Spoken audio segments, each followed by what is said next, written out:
السلام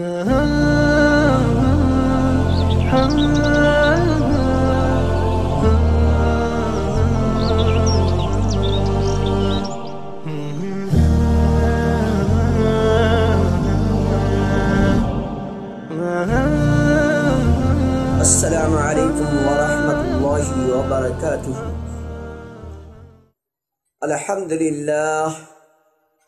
الحمدللہ وکفی والسلام علی عبادہ الذین اصطفی، اما بعد۔ قال اللہ تبارک و تعالی فی القرآن المجید والفرقان الحمید: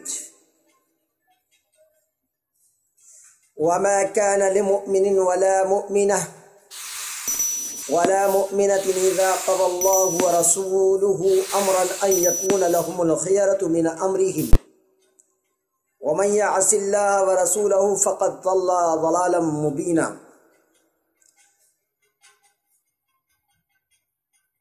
وقال النبي صلى الله عليه وسلم: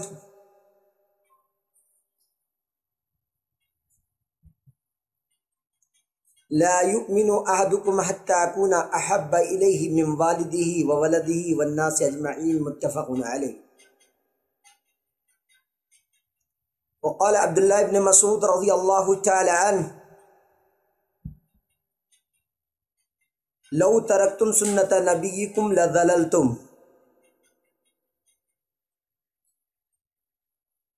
محترم ناظرین، آج آپ کی خدمت میں ایک ایسا مسئلہ پیش کرنے جا رہا ہوں جس میں علماء کرام نے بہت ہی اختلاف کیا ہے،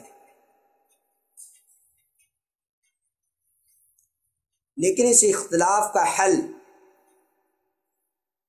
کیا قرآن مقدس نے نہیں بتایا ہے؟ کیا اس اختلاف کو ختم کرنے کا طریقہ اللہ اور اس کے رسول محمد رسول اللہ صلی اللہ علیہ وسلم نے نہیں بتلایا ہے؟ ضرور بتلایا ہے، پر ہم اس کو ماننے کے لیے تیار ہوں تب۔ آج دنیا میں سب سے زیادہ اختلاف اگر مسلمان کرتے ہیں، چاہے وہ کسی بھی فرقے سے، چاہے وہ کسی بھی مسلک سے، چاہے وہ کسی بھی مکتب فکر سے تعلق رکھنے والے ہیں، سب سے زیادہ اختلاف جو ہوتا ہے وہ عیدین کے موقع پر ہوتا ہے یا رمضان المبارک کے روزے کے ایام میں ہوتا ہے۔ وہ اختلاف صرف سال میں ایک مرتبہ یا دو مرتبہ وجود پذیر ہوتا ہے، باقی پورے سال اہل اسلام چاند کے نام سے غافل ہوتے ہیں اور اسلامی تاریخ سے لاپرواہ ہوتے ہیں۔ انہیں یہی پتہ نہیں رہتا کہ ہم کس تاریخ سے اور کس دن سے گزر رہے ہیں، بس اپنے من میں جو آیا وہ کہہ دیا، جس پر جو نشانہ سادھ لیا، اسی کو اپنی زندگی کا مشغلہ سمجھ لیا۔ عوام تو رہے عوام، علماء نے بھی اس مسئلے میں لاپرواہی کی اور غفلت سے کام لیا، یہاں تک کہ عالمی رویت اتحاد کے سلسلے میں وہ باتیں کہیں جو باتیں ان کی زبان سے اچھی نہیں لگتی، کہیں پر اپنے دلائل کو پیش کرنے کے طور پہ ان کو توڑ مڑوڑ کر پیش کیا گیا، اور کہیں پر ان دلائل کے اصول اور ضابطوں کو سامنے نہ رکھتے ہوئے اپنے منمانے طریقے سے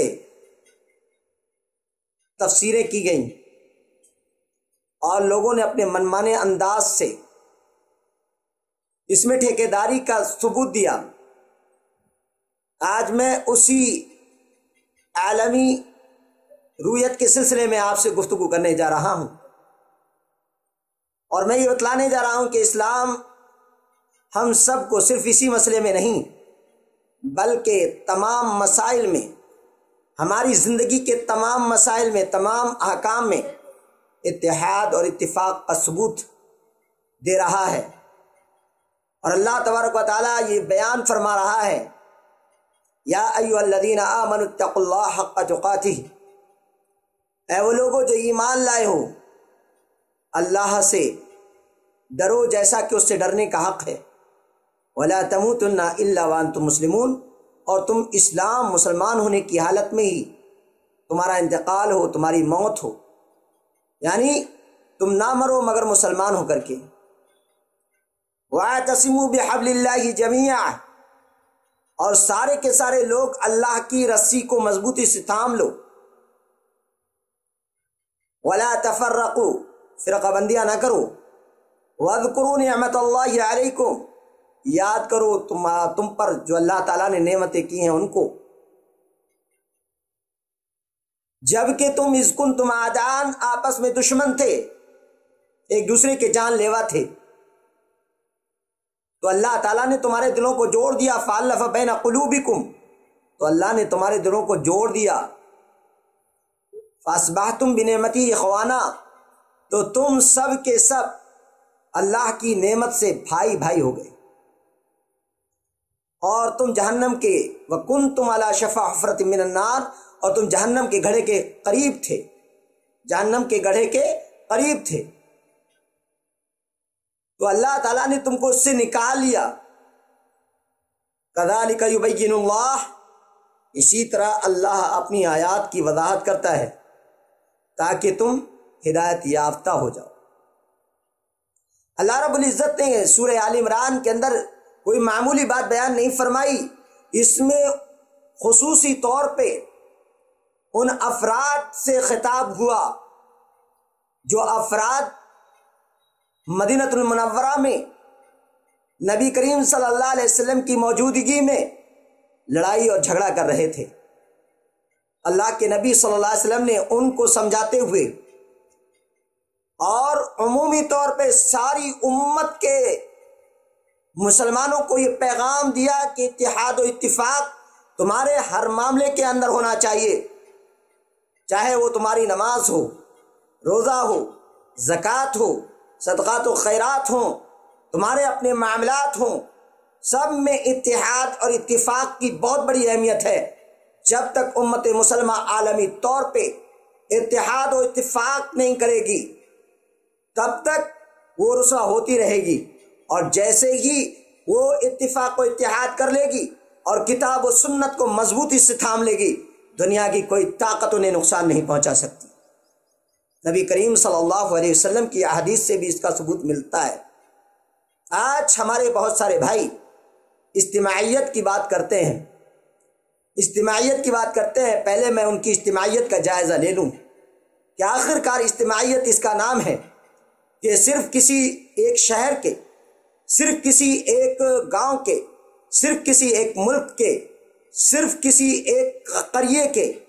لوگ اگر آپس میں مل کر ایک معاملے کو طے کر لیں تو وہ دین کے مسئلے میں، شریعت کے مسئلے میں،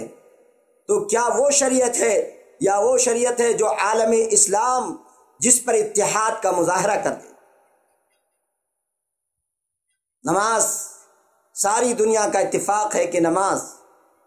اللہ رب العالمین نے اس کے اپنے وقت پر فرض فرمائی ہے۔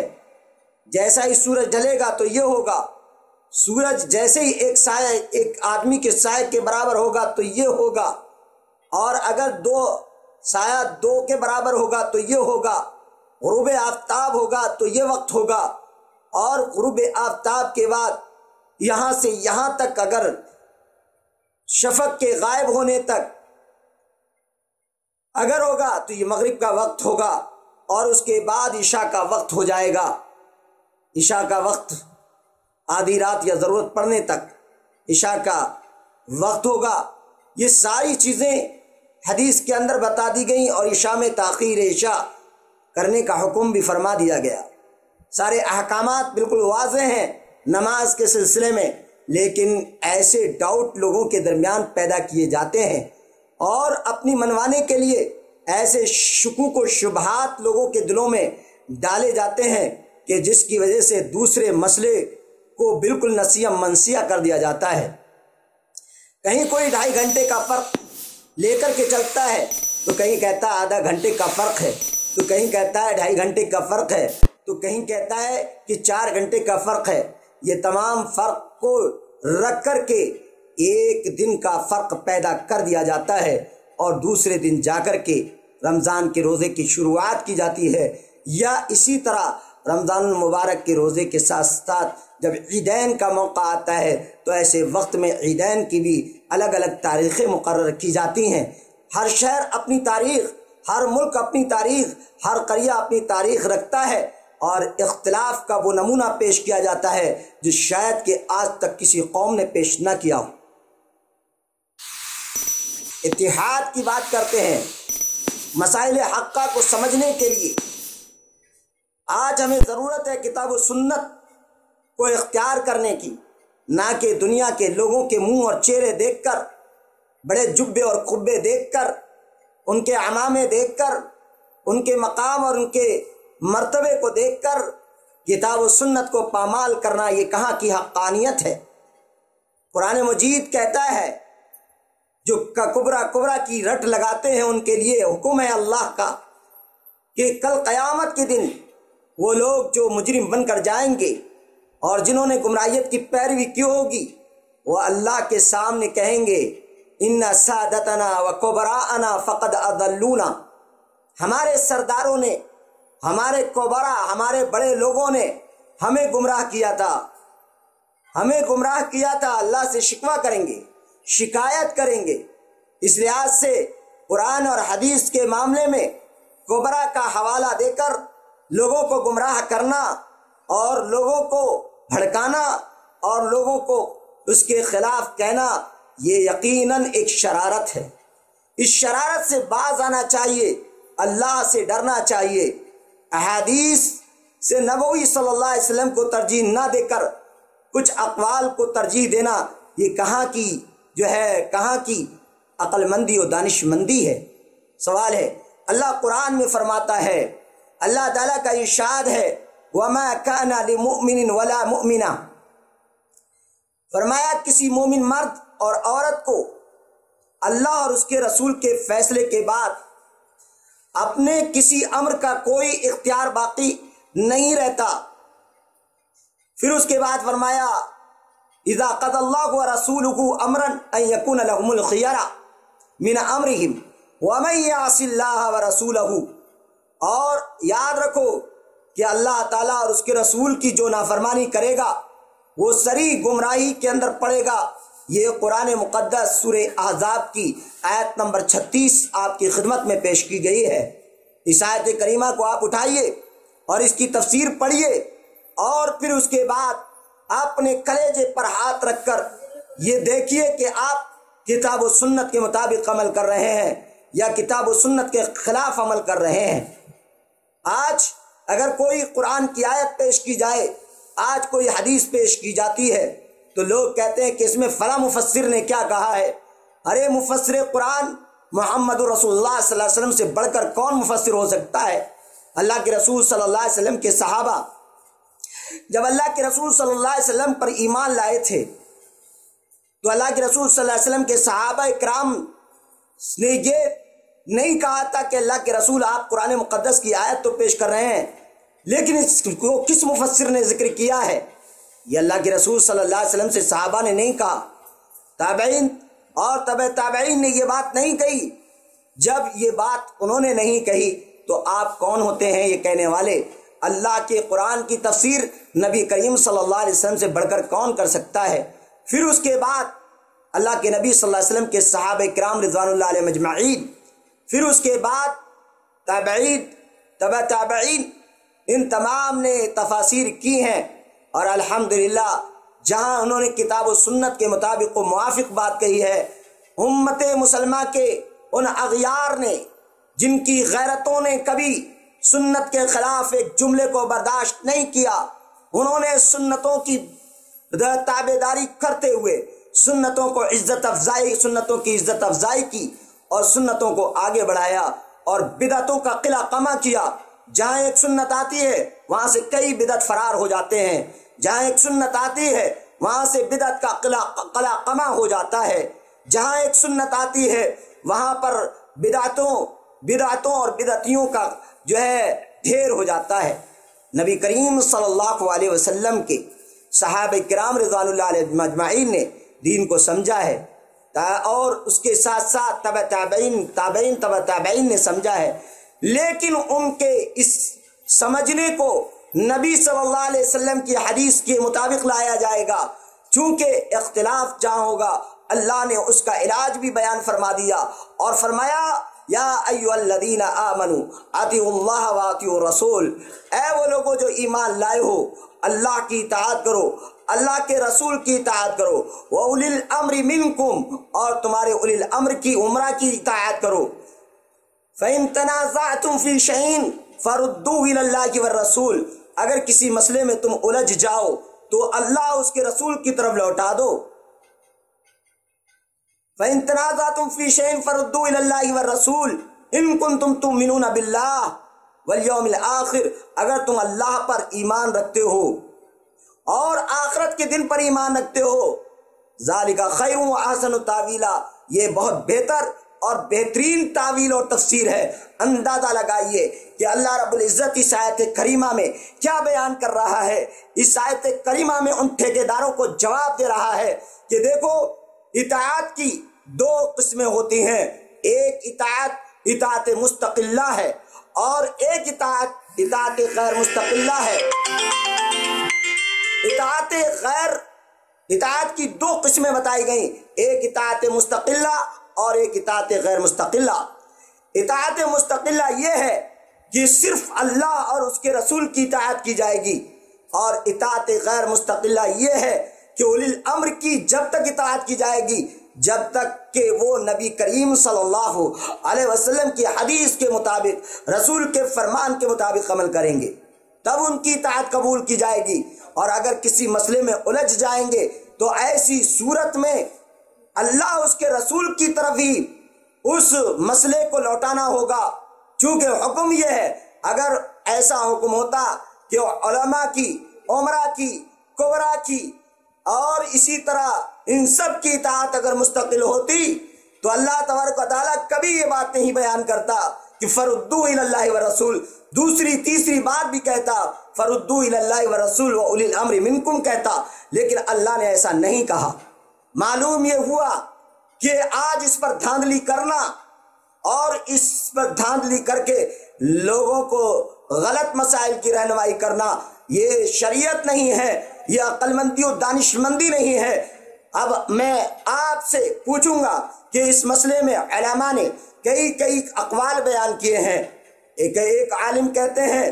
کہ اتنے دور کی مانی جائے گی، ایک عالم کہتے ہیں کہ اتنی مشرق میں اتنی ہونی چاہیے اور مغرب میں اتنی ہونی چاہیے، ایک عالم کہتا ہے کہ اپنے ملک کی مانی جائے گی، ایک کہتا ہے کہ اپنے شہر کی مانی جائے گی، ایک کہتا ہے اپنے علاقے کی مانی جائے گی، ایک کہتا ہے اپنے علاقے کے گرد و نواح کی مانی جائے گی۔ اب آپ اس سارے اقوال میں سے کس قول پر آپ عمل کریں گے اور کس قول کو حدیث کے مطابق کہیں گے؟ اور کیا آپ اس کو حدیث کہیں گے؟ جو علماء نے اختلاف کیا ہے اس اختلاف کو آپ حدیث کہیں گے یا حدیث کہہ کر آپ عمل کریں گے؟ آپ بتائیے، اس کا فیصلہ کیجیے، فیصلہ کیجیے آپ لوگ، چونکہ اللہ تبارک و تعالیٰ قرآن مجید کے اندر یہ بات بیان فرما رہا ہے کہ جب اللہ اس کے رسول کی بات آ جائے، ما آتاکم الرسول فخذوہ، جس کو تمہارے رسول تم کو دیں تم اس کو لے لو، اور جس سے تمہارے رسول تم کو روکے تم اس سے رک جاؤ۔ اب آپ یہ کہنے لگے کہ اللہ کے رسول صلی اللہ علیہ وسلم کا یہ حکم ہمارے لیے نہیں ہے۔ کیسے نہیں ہے بھائی؟ خطاب تو پوری دنیا سے کیا گیا، پورے لوگوں سے کیا گیا، حالانکہ خصوصی طور پہ یہ خطاب اللہ کے نبی صلی اللہ علیہ وسلم کے زمانے میں صحابہ کرام سے تھا۔ صحابہ کرام کے بعد اللہ کے نبی صلی اللہ علیہ وسلم کے تمام امتیوں کا آنے قیامت تک آنے والے امتیوں سے یہ خطاب ہے۔ تو اب آپ اس کو خاص طور سے کہہ کے آپ کہاں تک بھاگنے کی کوشش کریں گے؟ آپ کہیں گے اپنے اپنے علاقے کے لوگوں کو اطاعت کرنے کا حکم دیا گیا ہے اپنے اپنے علاقے کے حساب سے۔ ایسا تو نہیں ہے، اپنے اپنے علاقے کے حساب سے اطاعت کرنے کا حکم نہیں دیا گیا، بلکہ تمام علاقوں کو بلا تفریق کے اللہ رب العزت نے اللہ اور اس کے رسول کی اطاعت کرنے کا حکم دیا ہے، چاہے وہ کوئی سا بھی مسئلہ۔ اب اللہ کے نبی صلی اللہ علیہ وسلم جس چیز کو پوری دنیا کے لیے بتا رہے ہوں، پورے عالم کے لیے بتا رہے ہوں، اور ہم اس کی تخصیص کر رہے ہوں، تو ہم کہاں کی عقل مندی پیش کر رہے ہیں؟ سوچنے کی بات ہے۔ میں ساری باتیں انشاءاللہ پیش کروں گا آپ کے سامنے کہ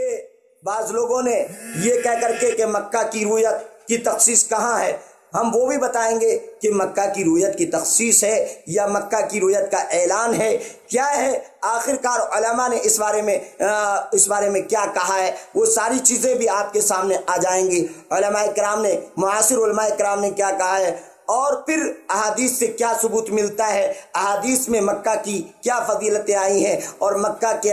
کے بارے میں کیا حکم احادیث کے اندر آیا ہے۔ یہ ساری باتیں انشاءاللہ ہم آپ کو بتانے کی کوشش کریں گے اور بتلائیں گے آپ کو انشاءاللہ العزیز۔ لیکن آج ہم آپ کو بتا دیں کہ یہ سارے اختلافات ہمارے درمیان موجود ہیں، ان اختلافات کا حل اب ہم کس طرح کریں؟ تو انشاءاللہ آپ روزانہ ایک درس سنیں گے آپ انشاءاللہ، اور آپ کو بتایا جائے گا کہ اللہ کے رسول صلی اللہ علیہ وسلم کی پیروی میں کیا فائدہ ہے، اور نبی صلی اللہ علیہ وسلم نے کیا حکم اس سلسلے میں بیان کیا ہے، انشاءاللہ وہ آپ کو ہم بتائیں گے۔ عالمی رویت اتحاد کو تسلیم کیا جائے گا یا نہیں کیا جائے گا، یہ ساری باتیں ہم کتاب و سنت کی روشنی میں آپ کو انشاءاللہ سمجھانے کی کوشش کریں گے، اور جن علماء کے تین اقوال ذکر کیے گئے ہیں ان کا رد بھی ہم یہ کریں گے، اور ہم کہیں گے کہ اصل جو کتاب و سنت سے ملتا ہو بس اسی بات کو تسلیم کر لیا جائے، اور باقی اپنے من مانے طور طریقوں کو چھوڑا جائے، اور اللہ اس کے رسول کی اتباع کی جائے۔ اور ہم یہ بتائیں گے کہ لا یکلف اللہ نفسا الا وسعها کا مفہوم کیا ہے، اور یہ بھی بتائیں گے کہ واتقوا اللہ ما استطعتم، کہ اللہ سے تم ڈرو جتنی تمہاری طاقت ہے، اس کے متعلق بھی ہم انشاءاللہ آپ سے گفتگو کریں گے۔ ابھی یہ پہلی سیڑھی ہے آپ کو صرف سمجھانے کی اور بتانے کی کہ ہمیں کسی بھی مسئلے میں، امت کا کوئی بھی اجتماعیت کا مسئلہ ہو، اس اجتماعیت کا مسئلے کو صرف ایک قریے سے نہیں، صرف ایک بستی سے نہیں، صرف ایک شہر سے نہیں، بلکہ ہر مسئلے کو ہمیں جو ہے جوڑنا ہے وہ صرف کتاب و سنت سے جوڑتے ہوئے عموم کے ساتھ لوگوں کو بتلانا ہے۔ اللہ سے دعا کرتا ہوں کہ اللہ رب العزت ہم سب کو نیک عمل کی توفیق دے، اور اللہ تعالیٰ اس مسئلے کو، عالمی رویت کو سمجھنے کی اللہ توفیق نصیب فرمائے۔ انشاءاللہ دلائل آپ کے سامنے رکھوں گا، اور ایک ایک بات کتاب و سنت سے انشاءاللہ پیش کروں گا، اور پھر اقوال صحابہ تابعین اور تبع تابعین بھی آپ کی خدمت میں انشاءاللہ رکھوں گا، اور اس کے اصلی مفہوم کی وضاحت بھی انشاءاللہ میں کروں گا۔ اللہ سے دعا کرتا ہوں کہ اللہ تعالی ہم سب کو اس مسئلے کو سمجھ کر اس پر عمل کرنے کی اللہ توفیق نصیب فرمائے۔ آمین وآخر دعوانا ان الحمد للہ رب العالمین، والصلاة والسلام علی سید الانبیاء والمرسلین، والحمد للہ رب العالمین۔ السلام علیکم ورحمۃ اللہ وبرکاتہ۔